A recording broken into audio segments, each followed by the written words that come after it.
అసలు మన సమాజం ఎటుపోతోంది? చిన్న డ్రంక్ అండ్ డ్రైవ్ కేసులో దొరికిన ప్రదీప్ను ఒక బంతిలాగా ఆడుకుంటున్నారు. ప్రదీప్ ఆత్మహత్య. పరారీలో ఉన్న ప్రదీప్, మనస్తాపానికి చెందిన ప్రదీప్, వారం రోజులు జైలు శిక్ష తప్పదు, ప్రదీప్ జీవితం నాశనమని ఏవేవో టైటిల్స్ పెట్టి వీడియోలు పెడుతున్నారు. ఎంత దారుణమండి! కన్న కొడుకు గురించి ఇలాంటి వీడియోలు చూసి అక్కడ ఆ తల్లి అస్వస్థకు గురి అయ్యారు. ఆ తల్లి గురించి కుటుంబ సభ్యులు ఆందోళన చెందుతున్నారు. నిజానికి ప్రదీప్ చాలా బాగున్నాడు. ఎలాంటి ఆత్మహత్య చేయలేదు, ఎక్కడికి పారిపోలేదు. త్వరలోనే లైవ్లోకి వస్తానని చెప్పాడు.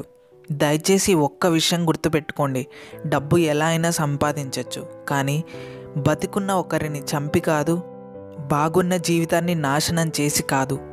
ఒకసారి ఆ తల్లి స్థానంలో ఉండి ఆలోచించండి.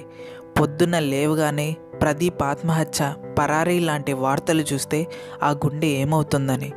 మేము చేసిన ప్రతి వీడియోకి లైక్ చేయండి, సబ్స్క్రైబ్ చేయండి, పక్కనున్న బెల్ని నొక్కండి అని చెప్పాము.